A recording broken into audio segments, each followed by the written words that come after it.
Hi friends, ಎಲ್ರಿಗೂ good morning. Welcome to my channel. ಎಲ್ಲರೂ ಹೇಗಿದ್ದೀರಾ? ಚೆನ್ನಾಗಿದ್ದೀರ ಅಂತ ಭಾವಿಸ್ತೀನಿ. ಈ ವ್ಲಾಗ್ ಬಂದುಬಿಟ್ಟು ಶನಿವಾರ. ಟೈಮು ಇನ್ನು 6 ಗಂಟೆಗೆ ಇನ್ನು 10 ನಿಮಿಷ ಇತ್ತು, ಆಗ ವ್ಲಾಗ್ ಸ್ಟಾರ್ಟ್ ಮಾಡಿದೆ ನಾನು. ನೋಡ್ತಾ ಇರ್ಬೋದು ವೆದರ್ ಯಾವ ಥರ ಇದೆ ಅಂತೇಳ್ಬಿಟ್ಟು. ಈಗ 5 ಗಂಟೆಗೆ ಸ್ವಲ್ಪ ಬೆಳ್ಳಗಾಗಿರೋ ಥರ ಕಾಣಿಸ್ತಾ ಇರುತ್ತೆ. ಬೇಗನೆ ಎದ್ದಿದ್ದೆ, ಮಾಮೂಲಿ ಯಾವ ಥರ ಎದ್ದೇಳ್ತೀನಿ ಆ ಥರ ಎದ್ಬಿಟ್ಟು ಎಲ್ಲ ಕಸ ಎಲ್ಲ ಗುಡಿಸಿ ಮತ್ತು ಬಾಗಿಲೆಲ್ಲ ತೊಳೆದು ಅಷ್ಟ ಕುಂಕುಮ ಎಲ್ಲ ಇಟ್ಬಿಟ್ಟು ಮತ್ತು ಮಿಕ್ಕಿದ ಕೆಲಸಗಳೆಲ್ಲ ನೋಡ್ಕೊಂಡ್ಬಿಟ್ಟು ನೋಡ್ತಾ ಇರ್ಬೋದು ಸೂರ್ಯ ಅಲ್ಲಿ ಒಂಥರ ಕಾಣಿಸುತ್ತಲ್ವ, ಅಲ್ಲೇ ಸೂರ್ಯ ಹುಟ್ಟೋದು ನಮ್ಮ ಮನೆ ಹತ್ರ ಕಾಣಿಸುತ್ತೆ. ನೋಡ್ತಾ ಇದ್ದೆ, ಇನ್ನೂ ಟೈಮ್ ಇತ್ತಲ್ವ, ಇಷ್ಟು ಬೇಗ ಹುಟ್ಟಲ್ಲ ಅಂತೇಳ್ಬಿಟ್ಟು ಸುಮ್ಮನೆ ಅದೇ. ವೆದರೆಲ್ಲ ನೋಡ್ತಾ ಇದ್ರೆ ಒಂಥರ ಚೆನ್ನಾಗಿ ಅನಿಸುತ್ತೆ. ಇವೆಲ್ಲ ಮನೆ ಮುಂದೆ ಹಾಕಿರೋ ಗಿಡಗಳು, ಏನೋ ಅವರು ಮನೆ ಹತ್ರ ಹಾಕಿರೋ ಗಿಡಗಳಾದರೆ ನೋಡಿ ನಮ್ಮ ಕಣ್ಣು ತಂಪು ಮಾಡ್ಕೋಬೇಕು. ನಮ್ಮ ಮನೆ ಹತ್ರ ಏನಾದರೂ ಬೆಳೆಸೋಣ ಅಂದರೆ ಜಾಗನೇ ಇಲ್ಲ, ಅದಕ್ಕೋಸ್ಕರ ಎಷ್ಟು ಚೆನ್ನಾಗಿ ಕಾಣಿಸ್ತಾ ಇದೆ. ಮತ್ತು ವಾತಾವರಣ ಕೂಡ ತುಂಬ ಕೂಲಾಗಿತ್ತು. ಮತ್ತು ಇನ್ನು ಪಟ್ಲಿ ಮರಿಗಳೆಲ್ಲ ಮಲ್ಕೊಂಡಿದ್ದು, ಕಸ ಗುಡ್ಸೋಣ ಅಂದರೆ ಇನ್ನೂ ಎದ್ದಿರಲಿಲ್ಲ. ಮತ್ತು ಟೈಮ್ ಬೇರೆ ಆಗುತ್ತೆ ಅಂತ ಹೇಳಿ ಅದನ್ನೇ ನೋಡ್ತಾ ಇದ್ದೆ. ಎಬ್ಬರಿಸಿ ಕಸ ಎಲ್ಲ ಗುಡ್ಸೋಣ, ಮತ್ತು ಸುಮ್ಮನೆ ಕಾಲೆಲ್ಲ ತುಳ್ಕೊಂಡು ಹೊರಗಡೆನೇ ಓಡಾಡೋದಂತ ನೋಡ್ತಾ ಇದ್ದೆ. ನನ್ನ ಮಗ ಕೂಡ ಮಲಗಿದ್ದಾನೆ, ಇನ್ನು ಅವನು ಕೂಡ ಎದ್ದಿರಲಿಲ್ಲ. ಅವನು ತುಂಬ ಚೆನ್ನಾಗಿ ನಿದ್ದೆ ಮಾಡ್ತಾಯಿದ್ದ. ಮಲ್ಕೊಳ್ಳಿ ಬೆಚ್ಚಿಗೆ ಅಂತ ಹೇಳಿಬಿಟ್ಟು ನೋಡ್ತಾ ಇದ್ದೆ. ಎಷ್ಟೊತ್ತಾದರೂ ಅದು ಎದ್ದಾಳಿಲ್ಲ. ಇನ್ನು ನಾನೇ ಎಬ್ಬರಿಸ್ಬಿಟ್ಟು ಬೇಗ ಕಸ ಎಲ್ಲ ಗುಡ್ಸೋಣ ಅಂತ ಹೇಳ್ಬಿಟ್ಟು ಎಲ್ಲ ಹೋಗ್ತಾಯಿದ್ದೀನಿ ಕಸ ಗುಡ್ಸೋಕ್ಕೆ. ಚಿಕ್ಕಮ್ಮ ಬಂದು ಗೂಡಿಸ್ತಿರ್ತಾರೆ ಅವರೊಂದೊಂದು ಸರಿ, ಇಲ್ಲ ನಾನೇ ಒಂದೊಂದು ಸರಿ ಗುಡಿಸ್ತಾ ಇರ್ತೀನಿ.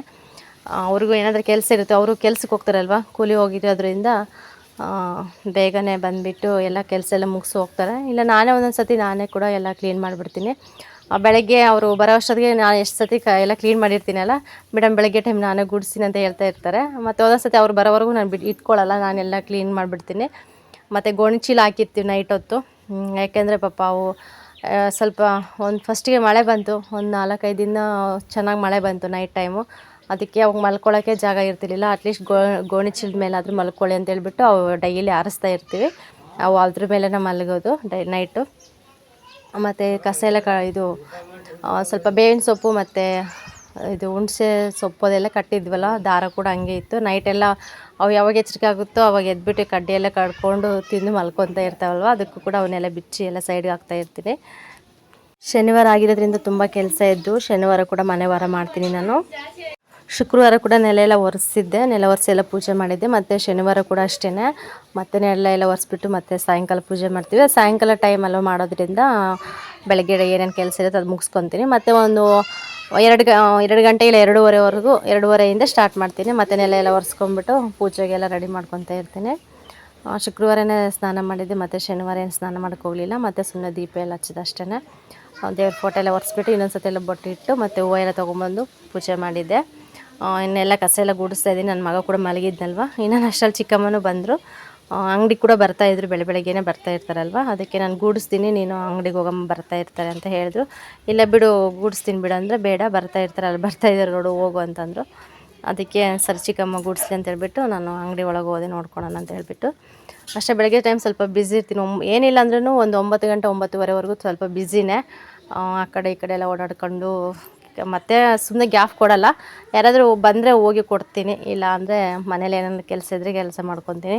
ಇನ್ನು ಟೀ ಕೂಡ ಮಾಡಿರಲಿಲ್ಲ, ಮಾಡ್ಕೊಂಡು ಕುಡಿಯೋಣ ಅಂತೇಳ್ಬಿಟ್ಟು ಇದು ಮಾಡಿದೆ. ಮತ್ತು ಎದ್ದ ತಕ್ಷಣ ನಾನು ಏನು ಮಾಡ್ತೀನಿ ಅಂದರೆ ಡೈಲಿ ಒಂದು ಲೋಟ ಬಿಸಿನೀರು ಕುಡಿತಾ ಇದ್ದೀನಿ. ಸ್ವಲ್ಪ ಚೆನ್ನಾಗಿ ಮೈಂಡ್ ಫ್ರೀ ಅನಿಸುತ್ತೆ, ಮತ್ತು ನಮ್ಮ ದೇಹಕ್ಕೂ ಒಳ್ಳೇದು ಅಂತೇಳ್ಬಿಟ್ಟು ಎದ್ದ ತಕ್ಷಣ ಅಷ್ಟೇ ಫ್ರೆಶ್ ಅಪ್ ಆಗಿ ಬಂದು ಒಂದು ಲೋಟ ಬಿಸಿನೀರು ಕಾಯಿಸಿ ಕುಡಿದ್ಬಿಟ್ಟು ನೆಕ್ಸ್ಟ್ ಕೆಲಸ ಮಾಡ್ಕೊತೀನಿ. ಆಮೇಲೆ ಬಿಸಿನೀರು ಕುಡಿದು ಒಂದು 1/2 ಅವರ್ಗೆ ಆಮೇಲೆ ಟೀ ಆದರೂ ಕಾಫಿ ಆದರೂ ಮಾಡ್ಕೊಂಡು ಕುಡಿತೀನಿ. ಮತ್ತು ನೈಟು ಅಷ್ಟೇ, ಊಟ ಆದ ತಕ್ಷಣವೇ ನಾನು ಮಲಗಬೇಕಾದ್ರೆ ಇನ್ನೇನು ಒಂದು 10 ನಿಮಿಷ 20 ನಿಮಿಷ ಮಲಗ್ತೀವಿ ಅನ್ನೋ ಅಷ್ಟರಲ್ಲಿ ಒಂದು ಸ್ವಲ್ಪ ಮತ್ತೊಂದು ಗ್ಲಾಸ್ ಬಿಸಿನೀರು ಕಾಯಿಸ್ಕೊಂಡು ಕುಡಿದ್ಬಿಟ್ಟು ಮಲಗ್ತೀನಿ. ಆ ಥರ ಅಭ್ಯಾಸ ಮಾಡ್ಕೊಂಡಿದ್ದೀನಿ. ಇನ್ನೇನು ಬಂದೆ ಅವ್ರಿಗೆ ಬಂದುಬಿಟ್ಟು ಟೀ ಆದರೂ ಮಾಡೋಣ ಅಂತ ಟೀ ಸ್ವಲ್ಪನೇ ಟೀ ಇಟ್ಟಿದ್ದು. ಯಾವಾಗೆಲ್ಲ ಮುಂಚೆ ಸ್ವಲ್ಪ ಜಾಸ್ತಿ ಮಾಡಿಕೊಂಡು ಯಾವಾಗಲೂ ಬರೀ ಟೀ ಕಾಫಿ ಕುಡ್ಕೊಂಡೇ ಇರ್ತಿದ್ದೆ. ಅದಕ್ಕೆ ಮತ್ತೆ ಸ್ವಲ್ಪ ಯಾಕೋ ಆರೋಗ್ಯದಲ್ಲಿ ಏರುಪೇರು ಆಗ್ತಾಯಿತ್ತು. ಇದು ಒಳ್ಳೆ ಅಭ್ಯಾಸ ಅಲ್ಲ ಟೀ ಕುಡಿಯೋದು ಜಾಸ್ತಿ ಅಂತ ಹೇಳ್ಬಿಟ್ಟು ಸ್ವಲ್ಪ ಕಂಟ್ರೋಲ್ ಮಾಡ್ತಾಯಿದ್ದೀನಿ. ಅದಕ್ಕೆ ಒಂದು ಸ್ವಲ್ಪ ಚಿಕ್ಕ ಬಾಟ್ಲಲ್ಲೇ ಮಾಡ್ತಾಯಿದ್ದೀನಿ. ನನಗೂ ಸ್ವಲ್ಪ ಚಿಕ್ಕಮ್ಮನ ಒಂದು ಸತಿ ಕುಡಿತಾರೆ, ಒಂದು ಸತಿ ಕುಡಿಯೋಲ್ಲ. ಮತ್ತು ಅದನ್ನೇ 2 ಸರಿ ಕುಡಿಬೇಕು ಅಂತ ಅನಿಸ್ಬಿಡುತ್ತೆ ನನಗೆ. ಅದಕ್ಕೋಸ್ಕರ ಆ ಥರ ಅನಿಸುತ್ತೆ ಅಂತ ಹೇಳ್ಬಿಟ್ಟು ಒಂದು ಸ್ವಲ್ಪನೇ ಮಾಡ್ತೀನಿ.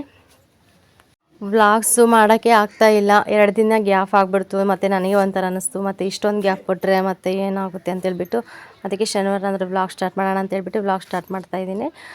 ಇನ್ನೇನು ಅಲ್ಲೇ ಎಲ್ಲ ಕೆಲಸ ಎಲ್ಲ ಮುಗಿಸಿ ಮತ್ತು ಅಂಗಡಿಗೂ ಬರ್ತಾಯಿದ್ರು, ಅವ್ರು ಕೊಟ್ಕೊಂಡು ಮತ್ತು ಸ್ವಲ್ಪ ಟೀ ಆದರೂ ಮಾಡೋಣ ಅಂತ ಹೇಳಿಬಿಟ್ಟು ಟೀ ಮಾಡೋಕ್ಕೆ ಬಂದೆ. ಸ್ವಲ್ಪನೇ ಟೀ ಮಾಡಿದ್ದು, ಮತ್ತು ಅತಿ ಆದರೆ ಅಮೃತನೇ ವಿಷ ಆಗುತ್ತೆ ಅಂತಾರಲ್ಲ ಆ ಥರ. ಜಾಸ್ತಿ ಟೀ ಕಾಫಿ ಕುಡ್ಕೊಂಡು ನಾನು ಸರಿಯಾಗಿ ಊಟ ಮಾಡ್ತಾ ಇರಲಿಲ್ಲ. ಮತ್ತು ಯಾವಾಗ ಸಿಕ್ಕರೆ ಅವಾಗೆ ಟೀ ಮಾಡ್ಕೊಂಡು ಕುಡಿಯೋದು ಆ ಥರ ಎಲ್ಲ ಅಭ್ಯಾಸ ಇತ್ತು ನನಗೆ ಮುಂಚೆಯಿಂದನೂ. ಅದಕ್ಕೆ ಯಾಕೋ ಸ್ವಲ್ಪ ಆರೋಗ್ಯ ತುಂಬ ಇದಾಗ್ತಾಯಿತ್ತು. ಅದಕ್ಕೋಸ್ಕರ ಇದೆಲ್ಲ ನಾನು ಅವಾಯ್ಡ್ ಮಾಡಬೇಕು, ಆದಷ್ಟು ಇದೆಲ್ಲ ಕಂಟ್ರೋಲ್ ಮಾಡಬೇಕು. ಅಟ್ಲೀಸ್ಟ್ ಹೊಟ್ಟೆ ತುಂಬ ಊಟನಾದರೂ ಮಾಡಬೇಕಂತ ಡಿಸೈಡ್ ಮಾಡಿಬಿಟ್ಟು ಸ್ವಲ್ಪ ಆದಷ್ಟು ಕಂಟ್ರೋಲ್ ಮಾಡ್ತಾಯಿದ್ದೀನಿ ಇತ್ತೀಚೆಗೆ. ಅದನ್ನು ಹಂಗೆ ಅಭ್ಯಾಸ ಮಾಡ್ಕೊಂಡು ಹೋಗಬೇಕು ನಾನು. ನಾವು ಮನಸ್ಸು ಮಾಡಿದ್ರೆ ಏನು ಬೇಕಾದರೂ ಮಾಡ್ಬೋದು. ಬಟ್ ನಾವೇ ಮನಸ್ಸು ಮಾಡಲ್ಲ ಅಂತಂದರೆ ಅದು ಏನೂ ಇದಾಗಲ್ಲ, ಮತ್ತು ನಮ್ಮ ಮೇಲೇ ಅದು ಪರಿಣಾಮ ಬೀರುತ್ತೆ. ಅದಕ್ಕೋಸ್ಕರ ಸ್ವಲ್ಪ ಆರೋಗ್ಯದ ಮೇಲೆ ಗಮನ ಕೊಡಬೇಕಂತ ಹೇಳಿಬಿಟ್ಟು ನಾನು ಡಿಸೈಡ್ ಮಾಡಿ ಎಲ್ಲ ಕಂಟ್ರೋಲ್ ಮಾಡ್ತಾಯಿದ್ದೀನಿ ಆದಷ್ಟು. ಇನ್ನು ಟಿಫನಿಗೆ ಬಂದುಬಿಟ್ಟು ಏನಾದರೂ ತಿಂಡಿ ಮಾಡೋಣ ಅಂತ ಕ್ಯಾರೆಟು ಬೀನ್ಸ್ ಇತ್ತು, ಪಲಾವ್ ಮಾಡೋಣ ಅಂತ ಹೇಳಿಬಿಟ್ಟು ಎಲ್ಲ. ಮತ್ತು ಆ ಕಡೆ ನನ್ನ ಮಗ ಕೂಡ ಆಗಲೇ ಒದ್ದಾಡ್ತಾ ಇದ್ದ, ಇನ್ನೇನು ಎದ್ದೇಳೋ ಟೈಮ್ ಆಗುತ್ತೆ. ಮತ್ತು ಅವನ ಜೊತೆನೇ ಒಂದು 1 ಅವರ್ 2 ಅವರ್ ಅವನ ಜೊತೆನೇ ಅವ್ನು ಹಿಡಿಯೋಕ್ಕೆ ಆಗಲ್ಲ, ಅಷ್ಟೊಂದು ತರಲೆ ಮಾಡ್ತಾಯಿರ್ತಾನೆ. ಅಂಗಡಿ ಒಳಗೆ ಹೋಗೋದು, ಅದೆಲ್ಲ ಕಿತ್ತಾಕೋದು, ಮತ್ತು ಪೆನ್ನು ಪೆನ್ಸಿಲು ಅವ್ನ ಕೈಗೆ ಏನು ಸಿಗುತ್ತದೆ ಎಲ್ಲ ತೊಗೊಬರೋದು, ಎಲ್ಲ ಚೆಲ್ಲೋದು, ಹಂಗೆಲ್ಲ ಮಾಡ್ತಾಯಿರ್ತಾನೆ. ಅವ್ನು ಹಿಡ್ದು ಒಂಥರ ನನಗೆ ಸುಸ್ತಾಗುತ್ತೆ, ಅಷ್ಟು ತರಲೆ ಮಾಡ್ತಾಯಿರ್ತಾನೆ. ಇನ್ನೇನು ಎದ್ದೇಳ್ತಾನೇನೋ ಎಬ್ಬರಿಸೋಣ ಅಂತಂದರೆ ಎದ್ದಾಳಲಿಲ್ಲ. ಮಲ್ಕೊತೀನಿ ಅಂತ ಹೇಳ್ತಾ ಇದ್ದ. ಇನ್ನೇನು ಸ್ವಲ್ಪ ತಂಗೆ ಬೆಚ್ಚಗೆ ಬೆಡ್ಶೀಟ್ ಹೊದಿಸ್ಬಿಟ್ಟು ಮತ್ತೆ ಈ ಥರ ತೊಡ್ತಾ ಇದ್ದೀನಿ ಮಲ್ಕೊತಾನೇನಂತ. ಅಷ್ಟೇ, ಅವನು ಎದ್ದ ತಕ್ಷಣ ಅವ್ನು ಎಬ್ಬರಿಸ್ಬಾರ್ದು, ಅವ್ನು ತೊಡೆ ಮೇಲಾದರೂ ಹಾಕ್ಕೋಬೇಕು, ಇಲ್ಲ ಈ ಥರ ಹೆಗಲ ಮೇಲಾದರೂ ಹಾಕ್ಕೊಂಡು ಸ್ವಲ್ಪ ಸಮಾಧಾನ ಮಾಡಿ ಆಮೇಲೆ ಅವನ್ನ ಹೊರಗಡೆ ಕರ್ಕೊಂಬರ್ಬೇಕು. ಅದು ಅಭ್ಯಾಸ ಆಗಿಬಿಟ್ಟಿದೆ. ಎದ್ದ ತಕ್ಷಣವೇ ಇಲ್ಲ, ಒಂದೊಂದು ಸಾರಿ ನಾನು ಏನಾದರೂ ಕೆಲಸ ಮಾಡ್ಕೊಂಡು ಅಂಗಡಿಯಲ್ಲಿ ಬ್ಯುಸಿ ಇದ್ದರೆ ಅವ್ನು ನೋಡೋವರೆಗೆ ನೋಡ್ತಾನೆ, ಆಮೇಲೆ ಅವನೇ ಎದ್ದು ಬಂದುಬಿಡ್ತಾನೆ. ಆ ಥರ ಮಾಡ್ತಿರ್ತಾನೆ. ಈ ಥರ ನಾನು ಫ್ರೀ ಇದ್ದಾಗ ನೋಡ್ಕೊತಿರ್ತೀನಿ. ಫ್ರೀ ಇದ್ದಾಗ ಹೋಗ್ಬಿಟ್ಟು ಅವ್ನು ಸ್ವಲ್ಪ ಸಮಾಧಾನ ಮಾಡಿ ಸ್ವಲ್ಪ ಹೊತ್ತು ಮುದ್ದು ಮಾಡಿ ಆಮೇಲೆ ಎತ್ಕೊತೀನಿ. ಮಕ್ಕಳಿಗೆ ಆ ಥರ ಮುದ್ದು ಮಾಡಿ ಸ್ವಲ್ಪ ಸಮಾಧಾನ ಮಾಡಿ ಎತ್ಕೊಂಡ್ರೆ ಅವ್ನಿಗೊಂಥರ ಡೇ ಫುಲ್ಲು ಅವ್ರಿಗೊಂಥರ ಏನೋ ಅವ್ರಿಗೊಂಥರ ಫೀಲಿಂಗ್ ಬರ್ತಾ ಇರುತ್ತೆ. ಅವ್ರಿಗೂ ಕೂಡ ಎದ್ದ ತಕ್ಷಣ ಕಿರಿಕಿರಿ ಮತ್ತು ಅಳೋದು ಆ ಥರ ಎಲ್ಲ ಏನೋ ಇಲ್ಲ, ಸಮಾಧಾನವಾಗಿದ್ದೀವಿ ಅಂತಂದ್ರೂ ಕೂಡ ಅವ್ರಿಗೂ ಮನಸ್ಸು ಒಂಥರ ಸಮಾಧಾನ ಇರುತ್ತೆ. ಆ ಥರ ನನ್ನ ಮಗ. ಅದಕ್ಕೋಸ್ಕರ ಅವನ್ನ ಸಮಾಧಾನ ಮಾಡಿದೆ. ನಾನು ಎದ್ದ ತಕ್ಷಣ ನಾನು ಎದ್ದೇಳ್ತೀನಿ ಅಂತಂದ, ಎಬ್ಬರಿಸ್ಬಿಟ್ಟು ಮತ್ತು ಆಗಲೇ ಅಜ್ಜಿನ ಕೇಳ್ತಾ ಇದ್ದ, ಅಜ್ಜಿ ಬೇಕು ಅಂತೇಳ್ಬಿಟ್ಟು. ಎದ್ದ ತಕ್ಷಣ ಅವ್ರ ಅಜ್ಜಿನ ನೋಡ್ಬೇಕು ಫಸ್ಟು. ಅದಕ್ಕೆ ಹೋಗಿ ಕೊಟ್ಬಿಟ್ಟು ಬರ್ತೀನಿ ಅಂತೇಳ್ಬಿಟ್ಟು ಕೊಟ್ಬಿಟ್ಟು ಬಂದೆ ಚಿಕ್ಕಮ್ಮನ ಹತ್ರ. ಮತ್ತು ಬಂದುಬಿಟ್ಟು ಬೆಡ್ಶೀಟ್ ಎಲ್ಲ ತೆಗಿತಾ ಇದ್ದೀನಿ, ಮಡ್ಚಿಡ್ತಾ ಇದ್ದೀನಿ. ಅವನು ಅಷ್ಟೇ ಎದ್ದ ತಕ್ಷಣ ಅವ್ರ ಅಜ್ಜಿನ ಕೇಳ್ತಾನೆ, ಇಲ್ಲ ಅವ್ರ ಅತ್ತೆ ಅವ್ರ ಮಾಮನ ಕೇಳ್ತಾ ಇರ್ತಾನೆ. ಯಾವಾಗಂದರೆ ಅವಾಗ 2 ಗಂಟೆಗೆ 3 ಗಂಟೆಗೆಲ್ಲ ನೆನೆಸ್ಕೊಂಡು ಎದ್ದುಬಿಡ್ತಾನೆ, ಅಜ್ಜಿ ಬೇಕು ಮಾಮ ಬೇಕು ಅಂತ. ಎಲ್ಲ ಪಕ್ಕದ ಹತ್ರ ಇರೋದ್ರಿಂದ ನನಗೆ ತುಂಬ ಇದಾಗುತ್ತೆ. ಹೋಗ್ಬಿಟ್ಟು ಕೊಟ್ಬಿಡ್ತೀನಿ, ತಗೊಳಪ್ಪ ಕೇಳ್ತಾನೆ ಅಂದರೆ ಪಾಪ ಎಬ್ಬರ್ಸ್ರೆ ಎದ್ದು ಬಿಟ್ಟು ಕರ್ಕೊಂಡು ಅವರೇ ಮಲಗಿಸ್ಕೊತಾರೆ ಒಂದೊಂದು ಸರಿ. ಆ ಥರ ಮಾಡ್ತಾಯಿರ್ತಾನೆ. ಮತ್ತು ನಾನು ಎಷ್ಟೇ ಸಮಾಧಾನ ಮಾಡಿ ಎಷ್ಟೇ ಇದು ಮಾಡಿದ್ರೂ ಕೂಡ ಮಲಗೋದೇ ಇಲ್ಲ, ಆಳ್ತಾ ಇರ್ತಾನೆ. ಮತ್ತು ಸೈಲೆಂಟ್ ಬೇರೆ ಇರುತ್ತಲ್ವ ಏರಿಯಾ ಎಲ್ಲ, ಮತ್ತು ಎಲ್ರಿಗೂ ಪಾಪ ಡಿಸ್ಟರ್ಬ್ ಆಗುತ್ತೆ ಅನ್ನೋಗೋಸ್ಕರ ನಾನು ಸಮಾಧಾನ ಟ್ರೈ ಮಾಡ್ತೀನಿ. ಬಟ್ ಸಮಾಧಾನ ಆಗಲ್ಲ ಅವನು. ಮತ್ತು ಯಾರನ್ನ ಕೇಳ್ತಾನೋ ಅಜ್ಜಿ ಬೇಕಂದರೆ ಸೀದಾ ಅಜ್ಜಿ ಮನೆ ಹತ್ರ ಬಿಟ್ಟು ಬರ್ತೀನಿ ಎತ್ಕೊಂಡು ಹೋಗಿ. ಇಲ್ಲ ಅತ್ತೆ ಮಾಮ ಬೇಕಂದರೆ ಇಲ್ಲ ಪಕ್ಕದ ಮನೆ ಅಲ್ವಾ, ಇಲ್ಲೇ ಕೊಟ್ಬಿಡ್ತೀನಿ, ಬಾಗಿಲು ತಟ್ಟೆ ಎಬ್ಬರಿಸ್ಬಿಟ್ಟು ಕೊಡ್ತೀನಿ, ಅವರೇ ಮಲಗಿಸ್ಕೊಂಡ್ಬಿಡ್ತಾರೆ ಆ ಥರ. ಮತ್ತು ನೈಟ್ ಏನಾದರೂ ಬಿಡೋಣ ಮಲ್ಕೊತಾನೇನೋ ಅಭ್ಯಾಸ ಆಗಲಿ ಅಂತ ಬಿಟ್ಟರೆ ಬೇಡ ಅಮ್ಮ ಬೇಕು ಅಂತ ಕೇಳ್ತಾನೆ. ಹಂಗೇನೆ ಮಕ್ಕಳು ಏನು ಮಾಡಿದ್ರು ಅಷ್ಟೇ. ಇನ್ನೇನು ಚಿಕ್ಕಮ್ಮನ ಹತ್ರ ಹೋಗಿ ಬಂದ ತಕ್ಷಣ ಆಗಲೇ ನಮ್ಮ ಚಿಕ್ಕಮ್ಮ ಆಗಲೇ ಸ್ವಲ್ಪ ಅನ್ನ ಮಾಡಿ ಮಸ್ಸಪ್ಪು ಮಾಡಿತ್ತಂತೆ. ಮತ್ತು ಬಿಸಿ ಅನ್ನ ಸ್ವಲ್ಪ ಸಾಂಬಾರು ಹಾಕ್ಕೊಬಂದಿತ್ತು. ತಗೊಳಮ್ಮ ತಿನ್ಸಿದ್ರೆ ಬೇಡ ಅಮ್ಮ ಅಂತ ಕೇಳ್ದೆ, ಅದಕ್ಕೆ ಕರ್ಕೊಬಂದೆ ಅಂತ ಹೇಳ್ತಾಯಿದ್ರು. ಅಷ್ಟೇ, ಅವನು ಎದ್ದು ಒಂದು ಸ್ವಲ್ಪ ಹೊತ್ತಿಗೆ ಅಂದರೆ ಎದ್ದ ತಕ್ಷಣ ಸ್ವಲ್ಪ ಸಮಾಧಾನ ಮಾಡಿ ಆಮೇಲೆ ಮುಖ ಎಲ್ಲ ತೊಳೆದ್ಬಿಟ್ಟು ಆಮೇಲೆ ಊಟ ಕೇಳ್ತಾನೆ. ಎದ್ದ ತಕ್ಷಣ ಊಟ ಕೇಳ್ತಾನೆ. ಇಲ್ಲ ಚಿಕ್ಕಮ್ಮ ಮುದ್ದೆ ಮಾಡಿದರೆ ಬಿಸಿ ಮುದ್ದೆ ಹಾಕೊಂಬಂದು ಕೊಡ್ತಾರೆ, ಇಲ್ಲ ಅನ್ನ ಮಾಡಿದರೆ ಅನ್ನ, ಇಲ್ಲೇನಾದರೂ ಟಿಫನ್ ಮಾಡಿದರೆ ಟಿಫನ್ನು, ಎಲ್ಲನೂ ತಿಂತಾನೆ ಅವನು. ಇದೇ ಬೇಕು ಅದೇ ಬೇಕನ್ನಲ್ಲ. ಜಾಸ್ತಿ ಕೇಳೋದಂದರೆ ಮುದ್ದೆ ಕೇಳ್ತಾನೆ. ಅವ್ನು ಮುದ್ದೆ ಆದರೆ ಚೆನ್ನಾಗಿ ತಿಂತಾನೆ. ಈ ಥರ ರೈಸ್ ಐಟಮು ಮತ್ತು ತಿಂಡಿ ಅದು ಇದಾದರೆ ಸ್ವಲ್ಪ ತಿನ್ನಲ್ಲ. ಮತ್ತು ಉಪ್ಪಿಟ್ಟು ಚೆನ್ನಾಗಿ ತಿಂತಾನೆ. ಉಪ್ಪಿಟ್ಟು ಡೈಲಿ ಮಾಡಿಕೊಟ್ರು ಕೂಡ ಉಪ್ಪಿಟ್ಟು ತುಂಬ ಇಷ್ಟ ಅವನಿಗೆ. ಇತ್ತೀಚೆಗೆ ಸ್ವಲ್ಪ ಗ್ಯಾಪ್ ಆಯಿತು, ಉಪ್ಪಿಟ್ಟು ಜಾಸ್ತಿ ಮಾಡಿಲ್ಲ ನಾನು. ಬರೀ ಮುದ್ದೆ ಅದು ಇದು ತಿನ್ನಲಿ ಅಂತೇಳ್ಬಿಟ್ಟು ಇನ್ನೇನೆಲ್ಲ ತಿನ್ನಿಸಿ, ಮತ್ತು ನಾನು ಟಿಫನ್ ಕೂಡ ಪಲಾವ್ ಮಾಡಿದ್ದೆ. ಪಲಾವ್ ಎಲ್ಲ ಮಾಡಿ ತಿಂದು ಮತ್ತು ಕೆಲಸ ಎಲ್ಲ ಮುಗಿಸ್ಬಿಟ್ಟು ಅಷ್ಟರೊಳಗೆ ಮಧ್ಯಾಹ್ನ ಆಯಿತು. ಚಿಕ್ಕಮ್ಮ ಕೆಲ್ಸಕ್ಕೆ ಹೋಗಿದ್ರು. ಕೆಲ್ಸಕ್ಕೆ ಹೋದ್ಮೇಲೆ ಇಲ್ಲಿ ಸೊಪ್ಪು ಕಿತ್ಕೊಬಂದಿದ್ರು. ಈ ಸೊಪ್ಪು ಬಂದುಬಿಟ್ಟು ವರ್ಷಕ್ಕೆ ಒಂದೇ ಸರಿನೇ ಬೆಳೆಯೋದು ಹೊಲದಲ್ಲೆಲ್ಲ. ಅದಕ್ಕೆ ತುಂಬ ಚೆನ್ನಾಗಿರುತ್ತೆ. ಇದು ಹಾಕಿ ಮಸ್ಸಪ್ಪು ಕೂಡ ಮಾಡ್ತಾರೆ, ತುಂಬ ಚೆನ್ನಾಗಿರುತ್ತೆ. ಕಿತ್ಕೊಬಂದಿತ್ತು, ನೋಡ್ತಾ ಇರ್ಬೋದು ಈ ಥರ ಇದೆ ಇದು. ಅದಕ್ಕೆಲ್ಲ ಬಿಡಿಸ್ಕೊಂಡು ಕುತ್ಕೊಂಡಿದ್ದಾರೆ. ಮತ್ತು ಇದು ಪಟ್ಲಿ ಮರ ಇದೆ ಅಲ್ವ, ಪಟ್ಲಿ ಮರಕ್ಕೆ ಸ್ವಲ್ಪ ಏನೇನೋ ಸೊಪ್ಪೆಲ್ಲ ಕಿತ್ಕೊಬಂದಿತ್ತು. ಬೇವಿನ ಸೊಪ್ಪು, ಹುಣಸೆ ಸೊಪ್ಪು ಮತ್ತು ತೊಂಡೆ ಸೊಪ್ಪು ಅದೆಲ್ಲ ಕಿತ್ಕೊಬಂದಿದ್ರು. ಮತ್ತು ಬರೋದೇನು ಬರೋ ಕೈಯಲ್ಲ ಅಂತೇಳ್ಬಿಟ್ಟು ಹಂಗೆ ಅವ್ರು ಎಲ್ಲಾದರೂ ಕೆಲ್ಸಕ್ಕೆ ಹೋಗಲಿ ಏನಕ್ಕಾದರೂ ಹೋಗಲಿ ಬರೋ ಕೈಯಲ್ಲಂತೂ ಬರೋಲ್ಲ. ಏನಾದರೂ ಒಂದು ಮನೆಗೆ ತೊಗೊಂಬರ್ತಿರ್ತಾರೆ. ಇವಾಗ ನೋಡಿ ಪಾಪ ಪಟ್ಲಿ ಮರಿ ಇದಾವಲ್ವ, ಅವಕ್ಕೋಸ್ಕರ ಇಷ್ಟೊಂದೆಲ್ಲ ಕಿತ್ಕೊಂಡು ಅಲ್ಲಿಂದ ಒತ್ಕೊಬಂದಿದ್ದಾರೆ. ದೂರ, ತುಂಬ ದೂರ, ಒಂದು 3 ಕಿಲೋಮೀಟ್ರ್ ಆಗುತ್ತೆ ಅವರು ತೋಟ. ಅಲ್ಲಿಂದನೂ ಒತ್ಕೊಬಂದಿದ್ದಾರೆ. ಇನ್ನೇನು ಬಂದ್ರಲ್ವ, ಪಾತ್ರೆ ಕೂಡ ಎಲ್ಲ ಹೊರಗಡೆ ಹಾಕಿದ್ದೆ ನಾನು. ವೆದರ್ ನೋಡ್ಬೋದು, ಇನ್ನು ಬಿಸಿಲೇ ಇಲ್ಲ ಫುಲ್ಲು. ಶನಿವಾರ ಬಿಸಿಲೇ ಇರಲಿಲ್ಲ, ಫುಲ್ಲು ಈ ಥರ ಇತ್ತು, ಮೋಡ ಥರನೇ ಆಗಿತ್ತು. ಮಳೆ ಬರುತ್ತೆ ಅಂದ್ಕೊಂಡ್ವಿ, ಬಟ್ ಮಳೆ ಬರಲಿಲ್ಲ. ಇನ್ನು ನನ್ನ ಮಗ ಕೂಡ ಮಲ್ಕೊಂಡಿದ್ದೆ ಮಧ್ಯಾಹ್ನ ಟೈಮು. ಇನ್ನು ನಾನು ಫ್ರೀ ಇದ್ನಲ್ವ, ನಿಧಾನ ಕೆಲಸ ಮಾಡ್ಕೊಳೋಣ ಅಂತ ಹೇಳ್ಬಿಟ್ಟು ಸುಮ್ಮನೆ ಇದ್ದೀನಿ. ಚಿಕ್ಕಮ್ಮನೂ ಬಂದ್ರಲ್ವ, ಇನ್ನು ಅಲ್ಲಿಂದ ಬಂದಿದ್ರು ನಡ್ಕೊಂಡು. ನಂಗೆ ತಲೆನೋವು ತಮ್ಮ ಅಂತಂದರು. ಮತ್ತೆ ಬಿಡು ಅಂತ ಹೇಳ್ಬಿಟ್ಟು ಮತ್ತೆ ಸ್ವಲ್ಪ ಟೀಗೆ ಇಟ್ಟಿದ್ದೆ. ಟೀ ಮಾಡ್ಕೊಂಡು ಕುಡಿಯೋಣ ಇಬ್ಬರು ಅಂತೇಳಿ ಸ್ವಲ್ಪನೇ ಇಟ್ಟಿದ್ದು, ನೋಡ್ತಾ ಇರ್ಬೋದು. ಬೆಳಿಗ್ಗೆನೂ ಸ್ವಲ್ಪ ಕುಡಿದು ಹೋಗಿದ್ರಲ್ವ, ಮತ್ತು ಮಧ್ಯಾಹ್ನ 2:30 ಆಗಿತ್ತು ಟೈಮ್ ಬಂದುಬಿಟ್ಟು. ಇನ್ನು ಅವ್ರಿಗೂ ಕೂಡ ಸ್ವಲ್ಪ ಮಾಡಿಕೊಟ್ಟೆ, ನಾನು ಕೂಡ ಸ್ವಲ್ಪ ಕುಡಿದೆ. ನೋಡ್ಬೋದು ಪಲಾವಿನ ಎಷ್ಟು ಮಿಕ್ಕಿತ್ತು. ಇನ್ನು ಮಧ್ಯಾಹ್ನ ತಿಂದಿರಲಿಲ್ಲ, ಮಧ್ಯಾಹ್ನ ತಿಂದರೆ ಸ್ವಲ್ಪ ಖಾಲಿ ಆಗುತ್ತೆ ಅಂತೇಳಿ ತೋರಿಸ್ತಾ ಇದ್ದೀನಿ ಅಷ್ಟೇ. ಪಲಾವ್ ಮಾಡಿರೋ ರೆಸಿಪಿ ಏನು ತೋರಿಸ್ಲಿಲ್ಲ, ಮಸ್ತ್ ಸರಿ ಎಲ್ಲ ವೀಡಿಯೋದಲ್ಲಿ ಹಾಕಿದ್ದೀನಿ. ಇನ್ನೇನು ಅದನ್ನ ತೋರಿಸೋದು ಅಂತೇಳ್ಬಿಟ್ಟು ಸ್ಕಿಪ್ ಮಾಡಿದೆ ನಾನು ಅಷ್ಟೇ. ಆಮೇಲೆ ಎಲ್ಲ ಚಿಕ್ಕಮ್ಮ ಟೀ ಕುಡಿದು, ನಾನು ಟೀ ಕುಡಿದು, ಮತ್ತು ಪಾತ್ರೆ ಎಲ್ಲ ತೊಳೆದ್ಬಿಟ್ಟು ಕೆಲಸ ಎಲ್ಲ ಮುಗಿಸಿ, ಮತ್ತು ಹಾಗಲಕಾಯಿ ಇದ್ದು, ಒಂದು 2 ದೊಡ್ಡ ಹಾಗಲಕಾಯಿ ಇದ್ದು, ಹಾಗಲಕಾಯಿ ಸಾಂಬಾರಾದರೂ ಮಾಡಿಡೋಣ, ಸಾಯಂಕಾಲ ಮಾಡಿದ್ರೆ ಬೆಳಗ್ಗೆ ಚೆನ್ನಾಗಿರುತ್ತೆ ತಿನ್ನೋಕ್ಕಂತ ಹೇಳ್ಬಿಟ್ಟು ಕೆಲಸ ಎಲ್ಲ ಮುಗಿಸಿ ಮತ್ತು ಸಾಂಬಾರಿಗೆ ರೆಡಿ ಮಾಡ್ಕೊತಾ ಇದ್ದೀನಿ. 2 ದೊಡ್ಡವಿದ್ದು ಹಾಗಲಕಾಯಿ, ತುಂಬ ಚೆನ್ನಾಗಿದ್ದು. ನೋಡ್ಬೋದು ಒಳಗೆಲ್ಲ ಸ್ವಲ್ಪ ಹಣ್ಣಾಗಿತ್ತು. ಮತ್ತು ಇನ್ನೊಂದೆರಡು ದಿನ ಇಟ್ಬಿಟ್ರೆ ಮತ್ತೆ ಕೊಳ್ತು ಹೋಗ್ಬಿಡುತ್ತೆ, ಒಳಗೆಲ್ಲ ಒಂಥರ ಆಗ್ಬಿಡುತ್ತೆ ಅಂತ ಹೇಳ್ಬಿಟ್ಟು ನೋಡಿಕೊಂಡು ಎಲ್ಲ ಚಿಕ್ಕದಾಗಿ ಕಟ್ ಮಾಡಿಕೊಂಡೆ. ಮತ್ತು ಈ ಕಡೆ ಹುಣಸೆ ಹುಳಿ ನೋಡಿ, ಹುಣಸೆ ಹಣ್ಣು ಎಲ್ಲ ನೆನೆಸಿದ್ದೀನಿ. ನಾನು ಇದೇ ಥರ ಮಾಡೋದು. ಕೆಲವರೆಲ್ಲ ಒಂದೊಂದು ಥರ ಒಬ್ಬೊಬ್ರು ಮಾಡ್ತಾರೆ, ಚೆನ್ನಾಗಿ ಮಾಡ್ತಾರೆ. ಬಟ್ ನಾನು ಮಾಡೋದು ಇದೇ ಥರನೇ. ಅದಕ್ಕೆ ಸ್ವಲ್ಪ ಹುಣಸೆಹಣ್ಣೆಲ್ಲ ಚೆನ್ನಾಗಿ ನೆನೆಸಿ ಇಟ್ಟಿದ್ದೆ. ಮುಂಚೆನೇ ನೆನೆಸಿಟ್ಬಿಟ್ಟು ಸ್ವಲ್ಪ ರಸ ಎಲ್ಲ ಬಿಟ್ಕೊಳ್ಳಿ ಅಂತೇಳಿ ಇವಾಗ ಇದು ಖಾರಕ್ಕೆಲ್ಲ ರೆಡಿ ಮಾಡ್ಕೊತಾ ಇದ್ದೀನಿ. ಎಲ್ಲ ತೋರ್ಸೋಣ ಡೀಟೇಲ್ಸಾಗಿ ಅಂದ್ಕೊಂಡ್ರೆ ನನಗೆ ವೀಡಿಯೋ ಮಾಡೋಕ್ಕೆ ಆಗಲಿಲ್ಲ, ಏನೇನು ಹಾಕ್ತಿದ್ದೀನಿ ಐಟಮ್ ಅಂತ ಹೇಳ್ಬಿಟ್ಟು. ಸ್ವಲ್ಪ ಅಂಗಡಿಗೆ ಬರ್ತಾ ಇದ್ರಲ್ವ, ಮತ್ತು ಆಫ್ ಮಾಡೋದು ಆನ್ ಮಾಡೋದು ಕ್ಯಾಮ್ರಾ ಸ್ವಲ್ಪ ನನಗೆ ಕಷ್ಟ ಆಯಿತು. ಅದಕ್ಕೋಸ್ಕರ ಅದೇನು ಮಾಡಲಿಲ್ಲ. ಸುಮ್ಮನೆ ನಾನು ಶೇಂಗಾ ಬೀಜ ಮಾತ್ರ ಹುರ್ಕೊಂಡು ಮಿಕ್ಕಿದ ಐಟಮ್ ಎಲ್ಲ ಮಿಕ್ಸಿ ಜಾರಿಗೆ ಹಾಕ್ಬಿಟ್ಟು ಮಿಕ್ಸಿಗೆ ಮಾಡಿಕೊಂಡೆ, ಖಾರ ರುಬ್ಕೊಂಡೆ. ನೋಡ್ತಿರ್ಬೋದು ಒಂದು ಸ್ವಲ್ಪ ಶೇಂಗಾ ಬೀಜ ಹುರ್ಕೊತಾ ಇದ್ದೀನಿ. ಒಂದು ಸ್ವಲ್ಪನೇ ತೊಗೊಂಡಿದ್ದು. ಸಾಂಬಾರು ಮಾತ್ರ ನಿಜವಾಗ್ಲೂ ತುಂಬ ಚೆನ್ನಾಗಾಗಿತ್ತು. ನಾನು ಬೆಳಗ್ಗೆಗೆ ಚೆನ್ನಾಗಿರುತ್ತೆ ಅಂದರೆ ನೈಟು ಹಾಗಲಕಾಯಿ ಸಾಂಬಾರು ಮಾಡಿಟ್ರೆ ಬೆಳಗ್ಗೆಗೆ ತುಂಬ ಚೆನ್ನಾಗಿರುತ್ತೆ, ಇನ್ನು ಟೇಸ್ಟೇ ಚೇಂಜ್ ಆಗಿಬಿಡುತ್ತೆ.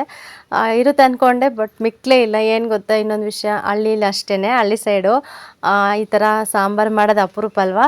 ಇವಾಗ ಕೇಳ್ತಾ ಇರ್ತಾರೆ, ಏನು ಸಾರು ಮಾಡಿದ್ದಮ್ಮ, ಈಗ ಅಂಗಡಿಗೆ ಬಂದಿರೋರು ಅಷ್ಟೇ, ಏನು ಸಾರು ಮಾಡಿದ್ದಮ್ಮ ಅಂತ ಕೇಳ್ತಾ ಇರ್ತಾರೆ. ಈ ಥರ ಹಾಗಲಕಾಯಿ ಸಾಂಬಾರು ಮಾಡಿದ್ದೆ ಅಂದರೆ ಅವ್ರಿಗೊಂಥರ ಇಷ್ಟ ಆಗುತ್ತೆ. ಸ್ವಲ್ಪ ದೊಡ್ಡವರೆಲ್ಲ ಇರ್ತಾರಲ್ವ, ಅಮ್ಮ ಸ್ವಲ್ಪ ಹಾಕ್ಕೊಡಮ್ಮ, ಚೆನ್ನಾಗಿರುತ್ತೆ ಹಾಗಲಕಾಯಿ ಸಾಂಬಾರು, ಒಳ್ಳೇದು ತಿನ್ನೋಕ್ಕೆ ಅಂತ ಕೇಳ್ತಾ ಇರ್ತಾರಲ್ವ. ಎಲ್ರಿಗೂ ಹಾಕ್ಕೊಟ್ಟು ಸಾಂಬಾರೇ ಉಳಿಲಿಲ್ಲ. ಒಂದು ಸ್ವಲ್ಪನೇ ತಿಳಿಯಷ್ಟು ಮಿಕ್ಕಿತ್ತು ಅಷ್ಟೇ ಬೆಳಗ್ಗೆಗೆ. ಅದು ಕೂಡ ಸರಿಯಾಗಿ ಅಷ್ಟೊಂದೇನು ಅನಿಸ್ಲಿಲ್ಲ, ತಿನ್ಬೇಕಂತನೂ ಕೂಡ ಅನಿಸ್ಲಿಲ್ಲ. ಸ್ವಲ್ಪ ಇತ್ತಲ್ವ, ಒಬ್ರಿಗೆ ಆದರೆ ಒಬ್ರಿಗೆ ಆಗಲ್ಲ ಅಂತ ಅನಿಸ್ತಾ ಇತ್ತು.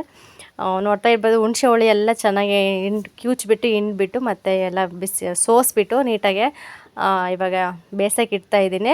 ಈ ಥರನೇ ನಾನು ಮಾಡೋದು. ಈ ಥರ ಹುಣಸೆ ಹುಳಿ ಎಲ್ಲ ಹಿಂಡ್ಕೊಂಬಿಟ್ಟು ಇವಾಗ ಹಾಗಲಕಾಯಿ ಇರ್ತಲ್ಲ ಕಟ್ ಮಾಡಿಬಿಟ್ಟು ಅದರಲ್ಲಿ ಬೇಯಿಸ್ಕೊತೀನಿ. ಒಂದು 3/4% ಬೇಯಿಸ್ತೀನಿ ಇದರಲ್ಲೇ. ಈ ಥರ ಬೇಯಿಸಿದ್ರೆ ಸ್ವಲ್ಪ ಕಹಿ ಇರುತ್ತಲ್ಲ ಅದೆಲ್ಲ ಬಿಟ್ಕೊಳ್ಳುತ್ತೆ, ತಿನ್ನೋ ಕೂಡ ತುಂಬ ಚೆನ್ನಾಗಿರುತ್ತೆ. ಮತ್ತು ಹುಣಸೆ ಹುಳಿ ಹಾಕ್ಬಿಟ್ಟು ಅದರೊಳಗೆಲ್ಲ ಹಾಕ್ಬಿಟ್ಟು ಮತ್ತು ಸ್ವಲ್ಪ ಉಪ್ಪು ಹಾಕ್ತೀನಿ. ಉಪ್ಪು ಹಾಕ್ಬಿಟ್ಟು ಚೆನ್ನಾಗಿ ಬೇಯಿಸ್ತೀನಿ. 3/4% ಬೇಯಿಸ್ಬಿಟ್ಟು ಮತ್ತು ಇನ್ನೊಂದು 1/4% ಇರುತ್ತಲ್ವ, ಅದು ಮಾತ್ರ ಸಾಂಬಾರೆಲ್ಲ ಹಂಗೆ ಬೆಂದ್ಕೊಳ್ಳುತ್ತೆ, ತುಂಬ ಚೆನ್ನಾಗಿರುತ್ತೆ. ನಮ್ಮ ಚಿಕ್ಕಮ್ಮನೂ ಅಷ್ಟೇ ತುಂಬ ಚೆನ್ನಾಗಿ ಮಾಡ್ತಾರೆ ಅವರು. ನಾನು ಮಾಡೋ ಟೇಸ್ಟ್ಗಿಂತ ಅವ್ರು ಮಾಡೋ ಟೇಸ್ಟ್ ಮಾತ್ರ ಸೂಪರಾಗಿರುತ್ತೆ. ಇನ್ನು ನಾನು ಪಕ್ಕಕ್ಕೆ ಬಂದುಬಿಟ್ಟು ಖಾರಕ್ಕೆಲ್ಲ ರೆಡಿ ಮಾಡಿಕೊಂಡು ಮಿಕ್ಸಿಗೆ ಹಾಕಿಟ್ಕೊಂಡೆ. ಸ್ವಲ್ಪ ಶೇಂಗಾ ಬೀಜ, ಒಂದು ಸ್ವಲ್ಪ ಕೊಬ್ಬರಿ, ಮತ್ತು ಮನೇಲಿ ಮಾಡಿರೋ ಸ್ವಲ್ಪ ಸಾಂಬಾರು ಪುಡಿ, ಖಾರದ ಪುಡಿ, ಅರಿಶಿನ ಪುಡಿ, ಮತ್ತು ಸ್ವಲ್ಪ ಗರಂ ಮಸಾಲ ಅಷ್ಟೇ ನಾನು ಹಾಕಿದ್ದು. ಒಂದು ಸ್ವಲ್ಪ ಕೊತ್ತಂಬರಿ ಸೊಪ್ಪು, ಒಂದು ಚಿಕ್ಕದೊಂದು ಟೊಮೊಟೊ, ಮತ್ತು ಒಂದು ಸ್ವಲ್ಪ 3 ಪೀಸ್ ಅಷ್ಟು ಈರುಳ್ಳಿ ಅಷ್ಟೇ ಹಾಕ್ಕೊಂಡು ಖಾರ ರುಬ್ಕೊಂಡಿದ್ದೆ. ನಿಜವಾಗ್ಲೂ ತುಂಬ ಚೆನ್ನಾಗಿತ್ತು. ಸುಮ್ಮನೆ ಮನೆಯೆಲ್ಲ ಗಮ್ ಅಂತ ಇತ್ತು, ಅಷ್ಟು ಸ್ಮೆಲ್ ಬರ್ತಾಯಿತ್ತು. ಇಲ್ಲಿ ನೋಡ್ತಿರ್ಬೋದು, ಹಾಗಲಕಾಯಿ ಕೂಡ ಆಗಲೇ ಕುದಿ ಬರ್ತಾಯಿತ್ತು. ಸ್ವಲ್ಪ ಚಿಕ್ಕ ಪಾತ್ರೆಯಲ್ಲಿ ಇಟ್ಟಿದ್ನಲ್ವ, ಅದು ಉಕ್ತಾ ಇತ್ತೆ ಅಂತೇಳ್ಬಿಟ್ಟು ಸ್ವಲ್ಪ ಚೌಟ್ ತೊಗೊಂಡು ಹಿಂಗೆ ಎಲ್ಲ ಇದು ಮಾಡ್ತಾಯಿದ್ದೀನಿ. ಸ್ವಲ್ಪ ಚೆನ್ನಾಗಿ ಬೇಯಲಿ ಅಂತೇಳ್ಬಿಟ್ಟು. ಚೆನ್ನಾಗಿರುತ್ತೆ ಈ ಥರ ಮಾಡಿದ್ರೆ. ನೀವು ಕೂಡ ಒಂದ್ಸರಿ ಟ್ರೈ ಮಾಡ್ಬೋದು. ಇದೇ ಥರನೇ ನಾನು ಮಾಡೋದು. ಕೆಲವರೆಲ್ಲ ಒಬ್ಬೊಬ್ಬರು ಒಂದೊಂದು ಥರ ಮಾಡ್ತಾರೆ, ತುಂಬ ಚೆನ್ನಾಗಿ ಮಾಡ್ತಾಯಿರ್ತಾರೆ. ನಾನು ಮಾಡೋದು ಇದೇ ಥರನೇ. ಸ್ವಲ್ಪ ಕಹಿ ಇರಲ್ಲ ಅನ್ನೋಗೋಸ್ಕರ ಹುಣಸೆ ಹುಳಿಯಲ್ಲಿ ಚೆನ್ನಾಗಿ ಸ್ವಲ್ಪ ಬೇಯಿಸ್ತಾ ಇರ್ತೀನಿ. ಮತ್ತು ನನ್ನ ಮಗ ಕೂಡ ತಿಂತಾನೆ ಹಾಗಲಕಾಯಿ. ಅವನು ಏನಂದರೆ ಮುದ್ದೆಗೆ ಚೆನ್ನಾಗಿ ತಿಂತಾನೆ. ಮುದ್ದೆಯಲ್ಲಿ ಸ್ವಲ್ಪ ಚೆನ್ನಾಗಿ ಕ್ಯೂಚ್ಬಿಟ್ಟು ಗೊತ್ತಿಲ್ದಂಗೆ ಹಿಂಗೆ ಕಲಸಿ ತಿನ್ಸಿದ್ರೆ ತಿಂದುಬಿಡ್ತಾನೆ ಅವನು. ಮತ್ತೇನು ಆ ಥರ ಅಂದ್ಕೊಳ್ಳಲ್ಲ. ಅವನಿಗೋಸ್ಕರನಾದರೂ ಈ ಥರ ಮಾಡಬೇಕಷ್ಟೇ. ಇನ್ನು ಎಲ್ಲ ಈ ಕಡೆ ಖಾರ ಎಲ್ಲ ರುಬ್ಬಿಟ್ಕೊಂಡ್ಬಿಟ್ಟು ಈಗ ಹಾಗಲಕಾಯಿ ಕೂಡ ಸ್ವಲ್ಪ ಚೆನ್ನಾಗಿ ಬೆಂದು ಅದಕ್ಕೆಲ್ಲ ಇವಾಗ ಸಪ್ರೇಟ್ ಮಾಡ್ತಾಯಿದ್ದೀನಿ. ಮತ್ತು ನಾವು ಏನಂದರೆ ಡೈರೆಕ್ಟಾಗಿ ಹುಣಸೆ ಹಣ್ಣು ಇರುತ್ತಲ್ಲ, ಹುಣಸೆ ಹಣ್ಣಕ್ಕೆ ಹಾಕಿ ಬೇಯಿಸ್ಬಿಟ್ರಂತೂ ಬರೀ ಹುಣಸೆ ಹಣ್ಣು ಮತ್ತು ಇದು ಹಾಗಲಕಾಯಿ ಸಪ್ರೇಟ್ ಮಾಡೋದೇ ಒಂದು ಸ್ವಲ್ಪ ಟೈಮ್ ಜಾಸ್ತಿ ಹಿಡಿದ್ಬಿಡುತ್ತೆ. ಅದಕ್ಕೆ ನಾನು ಏನು ಮಾಡ್ತೀನಿ ಅಂದರೆ ಫಸ್ಟ್ ಹುಣಸೆ ಹಣ್ಣು ನೆನೆಸ್ಬಿಟ್ಟು ಚೆನ್ನಾಗಿ ನೆಂದಮೇಲೆ ಹುಣಸೆ ಹಣ್ಣು ಚೆನ್ನಾಗಿ ಕ್ಯೂಚ್ಬಿಟ್ಟು ಫಸ್ಟ್ ರಸ ಎಲ್ಲ ತೊಗೊಂಬಿಟ್ಟು ಆಮೇಲೆ ಹಾಗಲಕಾಯಿ ಬೇಯಿಸ್ತೀನಿ. ಇದು ಬೇಗನೆ ಆಗುತ್ತೆ ಮತ್ತು ಟೈಮ್ ಕೂಡ ಸೇವ್ ಆಗುತ್ತೆ ಅಂತ ಹೇಳ್ಬಿಟ್ಟು. ಇನ್ನು ಸಾಂಬಾರು ಮಾಡ್ಕೊತಾನೆ ಮನೆ ಕೆಲಸ ಎಲ್ಲ ಮಾಡ್ಕೊಂಬಿಟ್ಟೆ. ಸಂಜೆ ಬೇರೆ ಆಗಿಬಿಡುತ್ತೆ, ಈ ಸರಿ ಬೇಗ ಮಾಡ್ಕೊಳಕ್ಕಾಗಲ್ಲ ಅಂತ ಹೇಳ್ಬಿಟ್ಟು ನೆಲ ಎಲ್ಲ ಒರೆಸ್ಬಿಟ್ಟು ಎಲ್ಲ ಕ್ಲೀನ್ ಮಾಡಿಕೊಂಡೆ. ಮತ್ತು ಸಾಯಂಕಾಲಕ್ಕೆ ಪೂಜೆ ಮಾಡೋಣ ಅಂತ ಹೇಳಿ ಅಷ್ಟೊಂದೇನು ಗಲೀಜಾಗಿರಲಿಲ್ಲ, ಯಾಕಂದರೆ ಶುಕ್ರವಾರ ಎಲ್ಲ ತೊಳೆದಿದ್ನಲ್ವ, ಅಷ್ಟೊಂದೇನು ಅನಿಸ್ಲಿಲ್ಲ. ಮತ್ತು ಅಂಗಡಿ ಮುಂದೆ ಎಲ್ಲ ಚಪ್ಪರದ ಕೆಳಗೆಲ್ಲ ಇನ್ನೂ ತೊಳೆದಿರಲಿಲ್ಲ, ಅದು ತೊಳೆಯೋಣ ಸಾಯಂಕಾಲ ಟೈಮ್ ಅಂತ ಹೇಳ್ಬಿಟ್ಟು ಮತ್ತೆ ಕೆಲಸ ಎಲ್ಲ ಮಾಡ್ಕೊತ. ಮತ್ತು ಪಾತ್ರೆ ಏನು ಜಾಸ್ತಿ ಇಟ್ಕೊಳ್ಳಿಲ್ಲ ನಾನು, ಪಾತ್ರೆ ಕೂಡ ಅವಾಗೆಲ್ಲ ತೊಳ್ಕೊಂಬರ್ತಾಯಿದ್ದೆ. ಪಾತ್ರೆ ಒಂದು ಎಲ್ಲ ಕ್ಲೀನ್ ಆಗಿಬಿಟ್ರೆ ಅಂತೂ ಮನೇಲಿ ಒಂದು ದೊಡ್ಡ ಕೆಲಸನೇ ಮುಗೀತಂತ ಹೇಳ್ಬೋದು. ಮತ್ತು ಎಲ್ಲ ಜಾಸ್ತಿ ಕೂಡಾಕೊಂಡು ಒಂದು ಸತಿ ಕುತ್ಕೊಂಡು ತೊಳೆಯೋಕೆ ಕಷ್ಟ ಆಗುತ್ತೆ ಅಂತ ಹೇಳ್ಬಿಟ್ಟು ಅವಾಗಿಂದಾಗಲೇ ಹೋಗಿ ತೊಳ್ಕೊಂಬರ್ತಾಯಿದ್ದೆ. ಅದು ಕೂಡ ಸ್ವಲ್ಪ ಟೈಮ್ ಸೇವ್ ಆಯ್ತು ಅಂತಲೇ ಹೇಳ್ಬೋದು. ಇನ್ನು ಹಾಗಲಕಾಯಿ ಎಲ್ಲ ಬಸ್ಬಿಟ್ಟು ಸ್ವಲ್ಪ ತಣ್ಣೀರು ಹಾಕ್ತಾಯಿದ್ದೀನಿ. ತಣ್ಣೀರೆಲ್ಲ ಹಾಕ್ಬಿಟ್ಟು ಸ್ವಲ್ಪ ಹಂಗೆ ನೀಟಾಗಿ ತೊಳಿತಾ ಇದ್ದೀನಿ. ಈ ಥರ ಮಾಡಿದ್ರು ಕೂಡ ಸ್ವಲ್ಪ ಕಹಿ ಇದ್ದಿದ್ದು ಕೂಡ ಬಿಟ್ಕೊಂಡ್ಬಿಡುತ್ತೆ ಚೆನ್ನಾಗಿ. ಈ ಹಾಗಲಕಾಯಿ ಬಂದುಬಿಟ್ಟು ಬಂದಿದ್ರು, ಒಂದೆರಡು ತೊಗೊಂಡಿದ್ದೆ ನಾನು. ಚಿಕ್ಕಮ್ಮನೂ ಹೊಲ್ದಲ್ಲಿ ಕಿತ್ಕೊಂಡ್ಬಂದಿದ್ರು. ಯಾಕೆ ನನಗೆ ಸರಿ ಅನ್ನಿಸ್ಲಿಲ್ಲ, ಒಂಥರ ಚಿಕ್ಕವು ಇದ್ವಲ್ಲ, ಒಂಥರ ಎಳೆಯವು ಥರ ಅನ್ನಿಸ್ತಾ ಇತ್ತು. ಸಾಂಬಾರು ಏನಾದರೂ ಮಾಡಿದ್ರು ಕೂಡ ಅಷ್ಟೊಂದು ಚೆನ್ನಾಗಿರಲ್ಲ ಅಂತೇಳಿ ನಾನು ಮಾಡಿರಲಿಲ್ಲ. ಚಿಕ್ಕಮ್ಮನೇ ಮಾಡಿದ್ರು, ಮೊನ್ನೆ ಮಾಡಿದ್ರು ಕೂಡ ತುಂಬ ಚೆನ್ನಾಗಾಗಿತ್ತು. ಅದಕ್ಕೆ ನನಗೆ ಇನ್ನೊಂದು ಸತಿ ತಿನ್ನಬೇಕು ಅಂತ ಅನ್ನಿಸ್ತು. ಅದಕ್ಕೆ ಹೆಂಗೋ ಬಂದಿತ್ತಲ್ವ ತೊಗೊಂಡೆ ನಾನು. ತೊಗೊಂಬಿಟ್ಟು ಮಾಡೋಣ ಅಂತೇಳಿ ಮಾಡ್ತಾಯಿದ್ದೀನಿ. ಬೆಳಗ್ಗೆಗೂ ಆಗುತ್ತೆ ಮತ್ತು ಇವಾಗೂ ಆಗುತ್ತೆ ಅಂತ ನಾನು ಆ ಥರ ಅಂದ್ಕೊಂಡು ಮಾಡಿದೆ. ಬಟ್ ಬೆಳಗ್ಗೆಗಂತೂ ಮಿಕ್ಕಲೇ ಇಲ್ಲ. ಇಷ್ಟ ಅಲ್ವಾ ಕೆಲವ್ರಿಗೆ, ಮತ್ತು ಎಲ್ಲರೂ ಗೊತ್ತಿರೋರೆ ಯಾಕೆ ಕೊಡೋಲ್ಲ ಅನ್ನೋಕ್ಕೂ ಆಗೋಲ್ಲ. ಈ ಥರ ಅಪರೂಪ ಸಾಂಬಾರು ಅಂದರೆ ಕೇಳ್ತಾರೆ ಹಳ್ಳಿ ಸೈಡು. ಅದಕ್ಕೆ ಎಲ್ಲ ಶನಿವಾರನೇ ಖಾಲಿ ಆಯಿತು. ಈಗ ಎಲ್ಲ ರೆಡಿ ಮಾಡಿ ಇಟ್ಕೊಂಡಿದ್ನಲ್ವ, ಈಗ ಲಾಸ್ಟ್ಗೆ ಒಗ್ಗರಣೆ ಕೊಡ್ತಾಯಿದ್ದೀನಿ. ಅಷ್ಟೇ, ನಾವು ಒಂದೇ ಕೆಲಸಕ್ಕೆ ಇದಾಗಬಾರ್ದು. ಮತ್ತು ಟೈಮ್ ಸಿಕ್ಕಾಗೆಲ್ಲ ಬೇರೆ ಬೇರೆ ಕೆಲಸಗಳೆಲ್ಲ ಮಾಡಿಕೊಂಡ್ರೆ ಕೂಡ ನಮಗೂ ಈಸಿ ಆಗುತ್ತೆ ಮತ್ತು ಟೈಮ್ ಕೂಡ ಸೇವ್ ಆಗುತ್ತೆ. ಇನ್ನು ಮತ್ತು ಎಣ್ಣೆ ಹಾಕ್ಬಿಟ್ಟು ಸಾಸಿವೆ ಹಾಕ್ಬಿಟ್ಟು ಮತ್ತು ಸ್ವಲ್ಪ ಕಡಲೆಬೇಳೆ ಎಲ್ಲ ಹಾಕಿ ಮತ್ತು ಈರುಳ್ಳಿ ಎಲ್ಲ ಹಾಕ್ಬಿಟ್ಟು ಒಗ್ಗರಣೆ ಮಾಡ್ತಾಯಿದ್ದೀನಿ. ಟೊಮೊಟೊ ಕೂಡ ಇತ್ತು, ಟೊಮೊಟೊ ಕೂಡ ಎಲ್ಲ ಹಾಕಿ ಚೆನ್ನಾಗಿ ಫ್ರೈ ಮಾಡಿಬಿಟ್ಟು ಮತ್ತು ಫಸ್ಟ್ ಖಾರ ರುಬ್ಬಿದ್ದು ನಾನು ಹಾಕ್ಕೊಂಡು ಚೆನ್ನಾಗಿ ಫ್ರೈ ಮಾಡ್ತೀನಿ, ಎಣ್ಣೆಯಲ್ಲೇ ಬಿಟ್ಕೊಳ್ಳೋ ಥರ. ಯಾಕೆಂದರೆ ಅದಕ್ಕೆ ಸ್ವಲ್ಪ ನಾವು ಬೆಳ್ಳುಳ್ಳಿ ಅವೆಲ್ಲ ಹಾಕಿರ್ತೀವಲ್ಲ, ಹಸಿ ಸ್ಮೆಲ್ ಹೋಗೋವರೆಗೂ ಚೆನ್ನಾಗಿ ಫ್ರೈ ಮಾಡಿದ್ರೆ ತುಂಬ ಚೆನ್ನಾಗಿರುತ್ತೆ ಟೇಸ್ಟ್ ಮಾತ್ರ. ಮತ್ತು ಅದೊಂದು ಸ್ವಲ್ಪ ಕುದಿ ಬಂದಮೇಲೆ ನಾನು ಲಾಸ್ಟಿಗೆ ಹಾಗಲಕಾಯಿ ಎಲ್ಲ ಹಾಕ್ಬಿಟ್ಟು ಆಗಲೇ 3/4% ಹುಣಸೆ ಹುಳಿಯಲ್ಲೇ ಬೆಂದಿರುತ್ತಲ್ವ, ಇನ್ನೊಂದು 1/4% ಅಷ್ಟಿರುತ್ತೆ. ಅದು ನೋಡ್ಕೊಂಬಿಟ್ಟು ಒಂದು 3 ನಿಮಿಷ 4 ನಿಮಿಷ ಅಷ್ಟೇ ಬೇಯಿಸ್ಬಿಡ್ತೀನಿ. ಯಾಕಂದರೆ ಬೇಗನೆ ಬೆಂದೋಗುತ್ತೆ ಅಲ್ವಾ, ಅದಕ್ಕೋಸ್ಕರ ಮಾಡಿಬಿಟ್ಟು ಇಳಿಸಿದೆ. ನಿಜವಾಗ್ಲೂ ತುಂಬ ಚೆನ್ನಾಗಿತ್ತು. ಇದಕ್ಕೆ ಚಪಾತಿ ಮುದ್ದೆ ತುಂಬ ಚೆನ್ನಾಗಿರುತ್ತೆ ಕಾಂಬಿನೇಷನ್ ಮಾತ್ರ. ನಾನು ಬಂದುಬಿಟ್ಟು ಸಾಯಂಕಾಲಕ್ಕೆ ಮುದ್ದೆ ಮಾಡಿದ್ದೆ, ಬಿಸಿ ಮುದ್ದೆ ತುಂಬ ಚೆನ್ನಾಗಿತ್ತು. ಬಿಸಿ ಮುದ್ದೆಗೂ ಮತ್ತು ಹಾಗಲಕಾಯಿ ಸಾಂಬಾರಿಗೂ ಕೂಡ ನಾನು ಸ್ವಲ್ಪ ತೆಳು ಮಾಡಲಿಲ್ಲ, ಸ್ವಲ್ಪ ಗಟ್ಟಿನೇ ಮಾಡಿದ್ದೆ. ಏನಂದರೆ ಭಾನುವಾರ ಸ್ವಲ್ಪ ಚಪಾತಿ ಆದರೂ ಮಾಡ್ಕೊಳ್ಳೋಣ, ಚೆನ್ನಾಗಿರುತ್ತೆ, ಬೆಳಗ್ಗೆ ನೈಟ್ ಮಾಡಿರೋದು ಬೆಳಗ್ಗೆ ಸಾಂಬಾರು ಅಂತ ನಾನು ಆ ಥರ ಲೆಕ್ಕ ಹಾಕ್ಕೊಂಡೆ. ಅದು ಉಳಿಲಿಲ್ಲಲ್ವ, ಮಾಡಲಿಲ್ಲ. ಬಿಡು ಇದ್ರೆ ಇಲ್ಲ ಅಂತೇಳ್ಬಿಟ್ಟು ಬೇರೆದೇನಾದರೂ ಮಾಡ್ಕೊಳ್ಳೋಣ ಅಂತ ಸುಮ್ಮನೆ ಆದೆ. ಮತ್ತು ಬಿಸಿ ಮುದ್ದೆ ಮಾಡಿದ್ದೆ. ಪಲಾವ್ ಕೂಡ ಒಂದು ಸ್ವಲ್ಪ ಮಿಕ್ಕಿತ್ತಲ್ವ, ಪಲಾವ್ ಜೊತೆಗೆ ಮುದ್ದೆ ಮಾಡೋಣ, ಅಲ್ಲಿಗೂ ಸರಿ ಹೋಗುತ್ತೆ ಅಂತ ಹೇಳ್ಬಿಟ್ಟು ಮುದ್ದೆ ಮಾಡಿದ್ದೆ. ಫ್ರೆಂಡ್ಸ್, ನಿಮಗೆ ಈ ವಿಡಿಯೋ ನೋಡಿಬಿಟ್ಟು ಏನನ್ನಿಸ್ತು ಅಂತ ಕಮೆಂಟ್ ಸೆಕ್ಷನಲ್ಲಿ ಕಮೆಂಟ್ ಮಾಡಿ, ಹಾಗೆ ಸಪೋರ್ಟ್ ಮಾಡಿ ಅಂತ ಕೇಳ್ಕೊಳ್ತೀನಿ. ಪ್ಲೀಸ್ ದಯವಿಟ್ಟು ಯಾರು ಅನ್ಸಬ್ಸ್ಕ್ರೈಬ್ ಮಾಡ್ಕೋಬೇಡಿ. ಮತ್ತು ಅದೇ ಥರನೇ ಆಗ್ತಾಯಿದೆ, ನನಗೇನು ಪ್ರಾಬ್ಲಮ್ ಅಂತ ಗೊತ್ತಾಗ್ತಾ ಇಲ್ಲ. ಸಬ್ಸ್ಕ್ರೈಬರೇ ಬರ್ತಾಯಿಲ್ಲ, ವ್ಯೂಸು ಕೂಡ ಕಡಿಮೆ ಆಗ್ತಾಯಿದೆ. ಅಂದರೆ ನಾನು ಸ್ವಲ್ಪ ವೀಡಿಯೋ ಡೈಲಿ ಅಪ್ಲೋಡ್ ಮಾಡಿದ್ರೆ ಆಗುತ್ತೇನೋ, ನಾನು ವೀಡಿಯೋ ಮಾಡೋಕ್ಕಾಗ್ತಾಯಿಲ್ಲ ಅಲ್ವ, ನಂದು ಕೂಡ ಸ್ವಲ್ಪ ತಪ್ಪಿದೆ ಅದರಲ್ಲಿ. ದಯವಿಟ್ಟು ಇಷ್ಟ ಆದರೆ ಲೈಕ್ ಮಾಡಿ, ಕಮೆಂಟ್ ಮಾಡಿ, ಶೇರ್ ಮಾಡಿ, ಹಾಗೆ ಸಬ್ಸ್ಕ್ರೈಬ್ ಮಾಡ್ಕೊಂಡು ನೋಡಿ ಅಂತ ಕೇಳ್ಕೊಳ್ತೀನಿ. ನನಗೂ ಕೂಡ ಸಪೋರ್ಟ್ ಮಾಡಿ ಅಂತಲೂ ಕೇಳ್ಕೊಳ್ತೀನಿ. ನೋಡ್ತಾ ಇರ್ಬೋದು, ಒಗ್ಗರಣೆ ಎಲ್ಲ ಆಯಿತು. ಮತ್ತು ನೋಡಿದೆ ಸ್ವಲ್ಪ ಉಪ್ಪು ಕಮ್ಮಿ ಆಗಿತ್ತು, ಮತ್ತೊಂದು ಸ್ವಲ್ಪ ಉಪ್ಪು ಹಾಕ್ಕೊಂಡೆ, ಮತ್ತೊಂದು ಸ್ವಲ್ಪ ಬೆಲ್ಲ ಕೂಡ ಹಾಕಿದ್ದೆ. ಬೆಲ್ಲ ಹಾಕ್ಬೇಕು ಮೇನ್ ಇದಕ್ಕೆ, ಬೆಲ್ಲ ಹಾಕಿದ್ರೆ ತುಂಬ ಚೆನ್ನಾಗಿರುತ್ತೆ ಟೇಸ್ಟ್ ಮಾತ್ರ. ಇಷ್ಟೇ ಫ್ರೆಂಡ್ಸ್ ಇವತ್ತಿನ ವ್ಲಾಗು. ನಿಮಗೆ ಇಷ್ಟ ಆದರೆ ಪ್ಲೀಸ್ ಲೈಕ್ ಮಾಡಿ, ಕಮೆಂಟ್ ಮಾಡಿ, ಶೇರ್ ಮಾಡಿ, ಹಾಗೆ ಕಮೆಂಟ್ ಮಾಡೋದು ಮಾತ್ರ ಮರಿಬೇಡಿ ಅಂತ ಕೇಳ್ಕೊಳ್ತಾ ಈ ವಿಡಿಯೋನ ಇಲ್ಲಿಗೆ ಎಂಡ್ ಮಾಡ್ತೀನಿ ಫ್ರೆಂಡ್ಸ್.